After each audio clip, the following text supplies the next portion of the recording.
So, we're looking back at March 1991 today. It was a Tuesday in Daegu, South Korea, a day that was actually supposed to be a celebration of democracy, right? Exactly.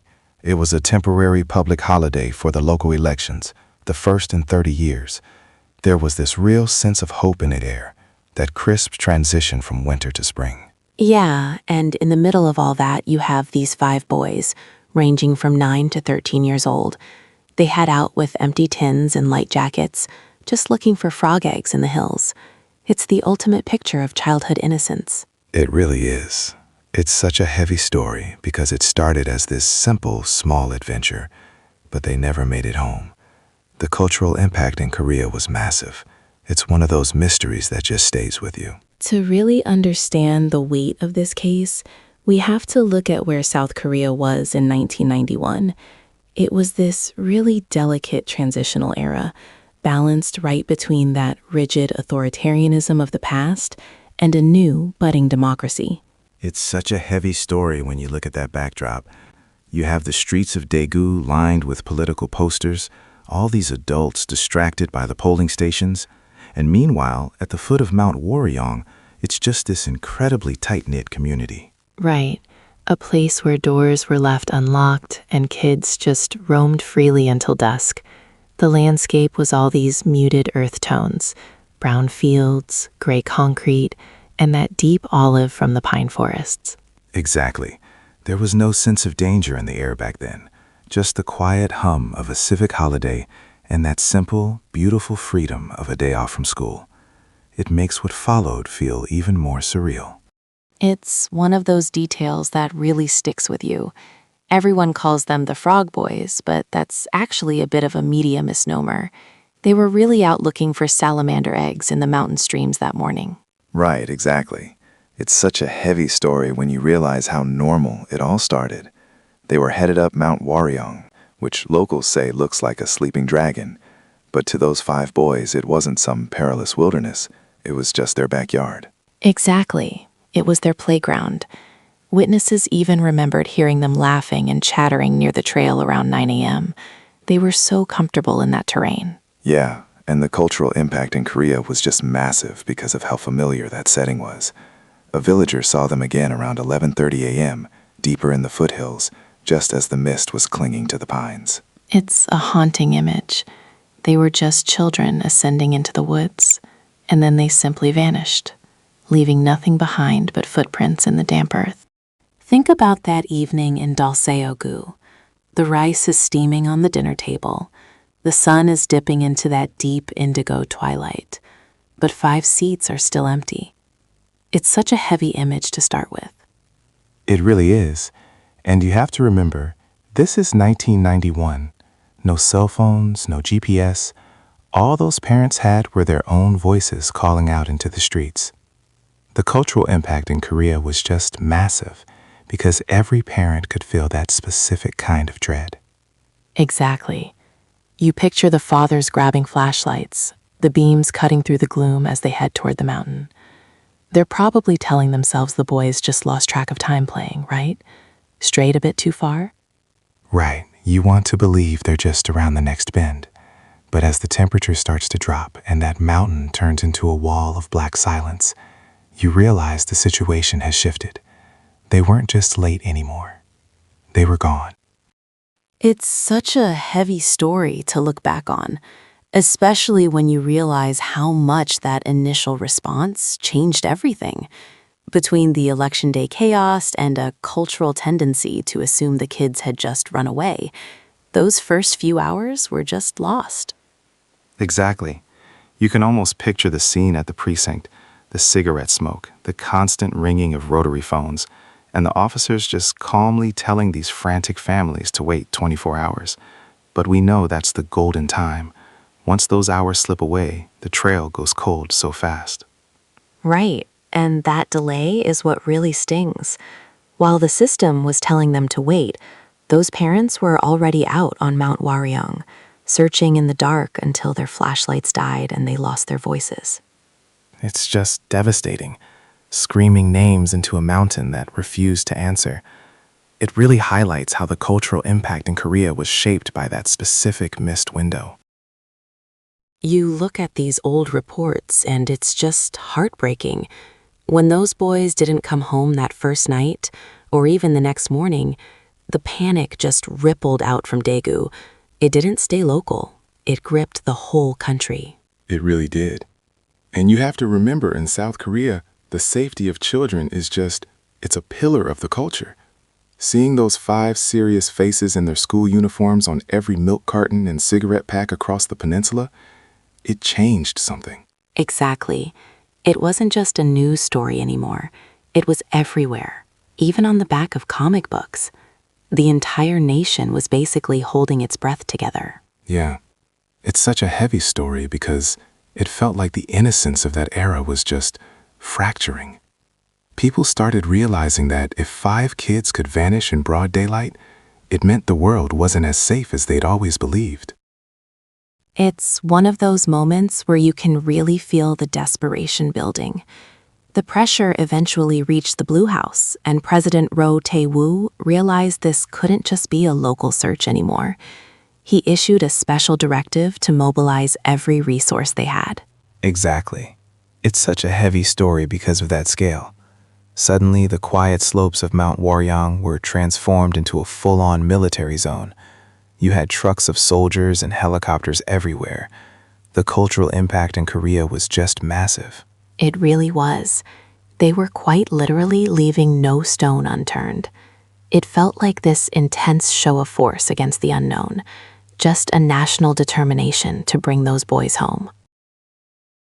When you look at the raw data, the sheer scale of the search is it's staggering. We're talking over 300,000 people, police, soldiers, volunteers, all descending on that one mountain. It's such a heavy story, and the way they did it was so visceral, right? These long human chains, standing shoulder to shoulder, literally poking the earth with sticks, just desperate to find any sign of those boys. Exactly. They drained entire reservoirs and raked through every pile of leaves they could find. That image of thousands of uniformed men combing the hillside, it really became the defining visual of the tragedy in Korea. And yet, despite that massive influx of manpower and all those eyes on the ground, the mountain just stayed silent. Not a shoe, not a scrap of clothing, just nothing. It's heartbreakingly quiet.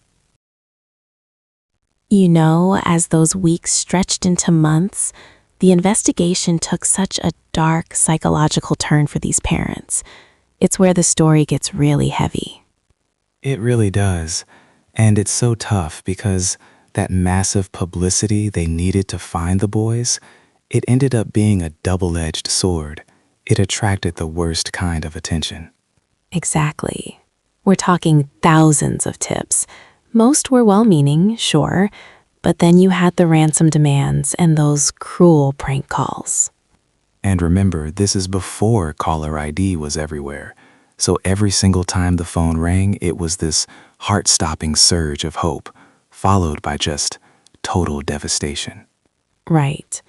They had to investigate every single lead, which just dragged these exhausted families on an emotional roller coaster. It's just heartbreaking. You can really feel how that constant cycle of hope and grief just started to erode their spirits over time. It's really striking how the text captures that first year, watching the posters fade on the telephone poles and the milk cartons get tossed out. The seasons just kept turning, you know? Exactly. It's such a heavy story because while the rest of the world moved on, for those families in Dalseogu, time just froze. They kept the rooms exactly the same. Toys on the shelves, school books ready for a tomorrow that never came. Right, and you can feel that shift. It wasn't just a local tragedy. It became this cold, hard knot in the stomach of the entire nation. It really did. The cultural impact in Korea was massive. I mean, the idea of 5 boys just walking up a mountain and, honestly, simply ceasing to exist. It's a lot to sit with. So, 11 years pass. It's September 2002. a day that felt just like the one when they first disappeared. There's a hiker up on Mount Waryong just looking for acorns in a ravine that, honestly, had supposedly been searched hundreds of times. It's such a heavy story, because he finds this piece of shredded clothing sticking out of the dirt. He digs a little deeper, finds bone, and you can only imagine that realization hitting him. Exactly. The news broke like a thunderclap across South Korea. The cultural impact was just massive, because after over a decade of wondering if they were in a different city or even another country. Right. It turns out they were only 3.5 kilometers from their front doors. They were right there the whole time. When you look back at the actual excavation of the site, it's just such a heavy story to get through. It really is. And I think the part that hits the hardest is how they were found. All 5 boys huddled together, their remains intertwined. It's like, in those final moments, they were just looking for some warmth or comfort from one another. Right. And then you have these chilling details that just don't sit right, like the shell casings found nearby that were dismissed as hunting debris, or those peculiar knots tied in their clothes. It's so unsettling. Exactly. And because they were in that natural depression, the rain and silt just covered them over the decade, effectively hiding them from everyone who was looking. It's just a heartbreaking way for that search to end. You know, when the boys were finally found after a decade, the police were so quick to call it hypothermia. They had this theory that the kids just got lost in the dark and huddled together for warmth until they passed away. It's such a heavy story, and you can really feel why the families were so outraged by that. These were local kids. They knew that mountain like the back of their hand. I mean, the village lights were right there, perfectly visible from where they were. Exactly. To the parents, it didn't feel like a real investigation. It felt like a convenient way to wrap up a decade of pressure, a way to have a tragedy without needing a villain. Right. It was a solution that brought no closure, just more questions about why the truth felt so rushed. You really have to admire the families for standing their ground here. They knew the official lost in the cold theory didn't add up, so they pushed for a full forensic exam at Kyungpook National University. Right. And what those anthropologists found, it just completely shattered the idea of an accident. They discovered these specific indentations and holes on the skulls that weren't from the elements at all. Exactly. It was blunt force trauma. I mean, they found 25 distinct impact marks on Uchel-1's skull alone. It's such a heavy story because it proves this wasn't nature. It was a violent human act. Yeah, it's just so incredibly sad. In an instant, the entire investigation shifted from a tragic disappearance to a homicide. It changed everything. Let's look at the forensic side for a moment, even though it's difficult. Those specific rectangular depressions found on the skulls, the experts really went back and forth on whether it was a welding hammer or maybe a specialized screwdriver. It's such a heavy story. And you have to remember, the cultural impact in Korea was massive because of these details. There was even that bullet wound they found, though people are still debating if it was a direct hit or just a ricochet. Exactly. But whether it was a moment of frenzy or something more methodical, the sheer force used against those children is what really stays with you. It's just devastating. It really is. That tool they never found, it's like this ghost object looming over the entire case. It's a lot to process, but it's so important to remember the reality of what happened. Looking back at the geography of where it all happened, it's just so heavy, isn't it? The bodies were eventually found on this slope that wasn't even particularly steep or hidden. It really is. And what's so unsettling is how close it was to a military shooting range. That's what fueled all those theories about an accidental shooting and a cover-up. I mean, this was a place where villagers went all the time to gather chestnuts. Exactly. It makes you pause when you realize over 300,000 people searched that mountain. You have to wonder, how do you miss 5 children in a location that's so accessible? Was it just the density of the brush or something more? Right, and while some people think they might have been moved there later, the soil and the decomposition really tell a different story. It's devastating to think they were likely right there the whole time, just out of sight, while the entire world was looking for them. You know, finding the boys finally brought the truth to light. But the tragedy is that truth doesn't always lead to justice. It's such a heavy story. I mean, by the time they actually confirmed this was a homicide, they were already racing against the clock. Exactly. At that time in South Korea, the statute of limitations for murder was only 15 years. So when March 25th, 2006 rolled around, time just ran out. It's just devastating. Even if someone had walked in and confessed the very next day, the law was powerless to do anything. It really was a second death for those boys, a legal death that ensured their killer would never see a courtroom. It's such a heavy story, but 2004 was really the moment when these families finally got to say a formal goodbye, 13 years after the boys first walked out that door. Right, and the cultural impact in Korea was just massive. Seeing those 5 small urns draped in white, it's heartbreaking. Even the skulls, which had been held as evidence for so long, were finally reunited with the boys' remains. It was the closure they'd spent over a decade praying for, but in a way it felt so hollow. You're finally burying your child, but you still don't know who did this or why. Exactly.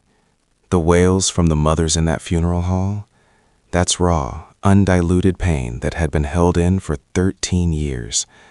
They were finally laying them to rest. But that massive question mark, it remained. You know, when we look back at this, the legacy of the Frog Boys is really etched into the collective psyche of South Korea. It's actually the moment that changed how an entire generation of parents raised their children. It really was a turning point. That era of free-roaming childhood essentially ended right then.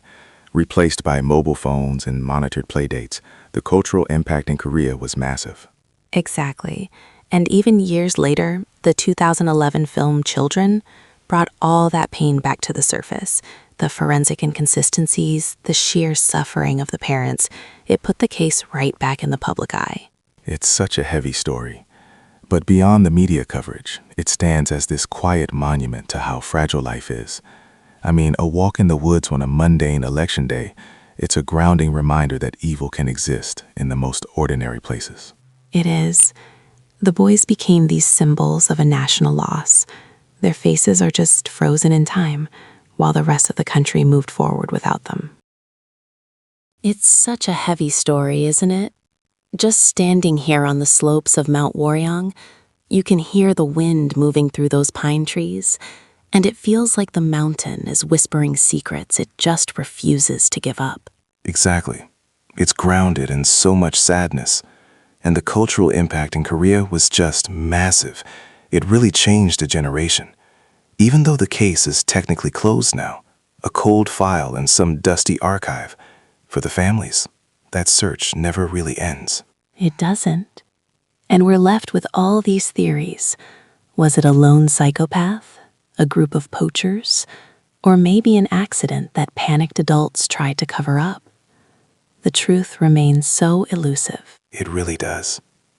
It leaves you wondering, do you think the truth is still buried somewhere out there on Mount Warryong, or has it just been lost to time?